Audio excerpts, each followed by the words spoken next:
नमस्कार, मैं एनआर मनोहर।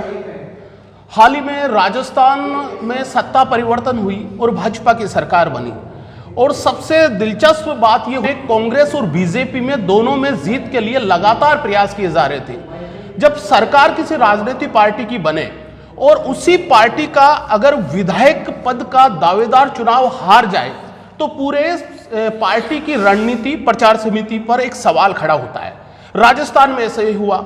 अभी हाल ही में करणपुर विधानसभा में, क्योंकि वहां पर जो कांग्रेस का प्रत्याशी था उसकी डेथ होने के बाद में एक सीट पर चुनाव नहीं हुआ, दोबारा चुनाव हुआ।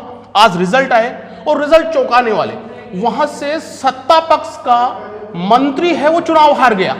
इस विषय पर चर्चा के लिए यहां पर कांग्रेस कमेटी के नगर अध्यक्ष है ओम प्रकाश मनोहर। बात करेंगे और जानेंगे कि कांग्रेस इसे कैसा सोचती है। मैं चाहूंगा कि लगभग आपको भूमिका का पता ही है। सत्ता पक्ष का एक मंत्री, बना हुआ मंत्री चुनाव नहीं जीतता है। कांग्रेस की क्या रणनीति रही कि चुनाव बीजेपी को नहीं जीतने दिया? क्या रणनीति रही होगी? सबसे पहले तो मैं आपको धन्यवाद देना चाहता हूं एनआर मनोहर साहब। मैं ये कहना चाहता हूं जो बीजेपी की एक प्रकार से जिस प्रकार से उन्होंने एक लोकतंत्र को खत्म करने की पॉलिसी अपनाई थी, एक प्रत्याशी को उन्होंने मंत्री पद दे दिया था। उन्होंने चुनाव आयोग की भर्त्सना की है, चुनाव आयोग का उन्होंने नियमों का उल्लंघन किया है, उसकी जनता ने पुरजोर तरीके से उपेक्षित कर दिया है।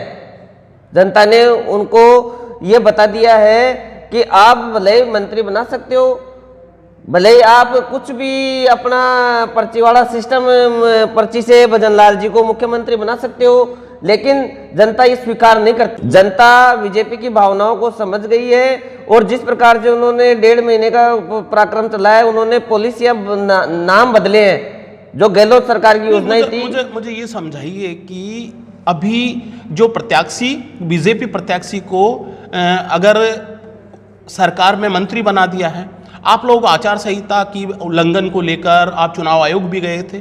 क्या लगता है कि चुनाव आयोग को इस पर संज्ञान लेना चाहिए? जब संज्ञान नहीं लिया तो जनता ने संज्ञान लिया, ऐसा कहना चाह रहे हो आप? बिल्कुल संज्ञान लेना चाहिए, लेकिन जब लोकतंत्र में इस प्रकार की संज्ञान नहीं लिया जाता है तो जनता उसका संज्ञान इस तरीके से दे देती है, उनको दरकिनार करके संज्ञान दे देती है।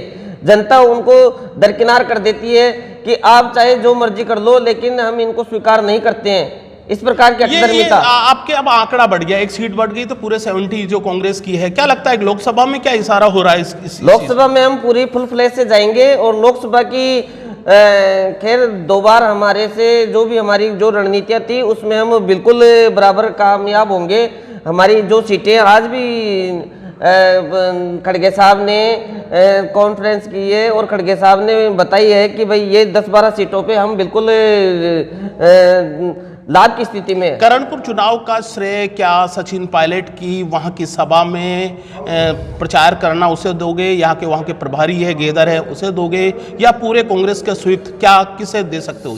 मैं सबसे पहले तो करणपुर की जनता को दूंगा उसका श्रेय, क्योंकि उन्होंने जो मोनोपोली बीजेपी के नेताओं ने बनाई थी उनको उन्होंने दरकिनार कर दिया, आचार संहिता का उल्लंघन किया है, प्रत्याशी को उन्होंने मंत्री बना दिया। इस प्रकार की जो पॉलिसियां अपनाई है उसको मैं करणपुर की जनता को धन्यवाद देना चाहता हूं कि उन्होंने एक प्रकार से कांग्रेस को जान फूकी है।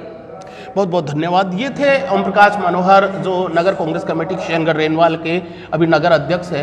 हाल ही में करणपुर जो चुनाव का जो परिणाम है मैंने बता दिया था कि बड़ा चौंकाने वाला रहा है। ये बहुत कम मिलता है। 2 रिकॉर्ड यहाँ पर बने हैं कि आज तक ऐसा नहीं हुआ कि चुनाव प्रचार के प्रत्याशी को या सरकार में मंत्री बना दिया जाए। ये हुआ, उसके बाद में वो चुनाव हार जाते हैं और चुनाव भी सत्ता पक्ष का है वो प्रत्याशी हार जाता है। इस विषय पर आज बातचीत के लिए इन्होंने बता दिया कि ये जनता की जीत सी। लोकसभा चुनाव में इसका कितना असर रहता है वो भी देखने को होगा, लेकिन इस चुनाव की जीत के बाद में कांग्रेस है वो थोड़ी सी गदगद है और अपने आप को वो अपनी पीठ थपथपा रही है।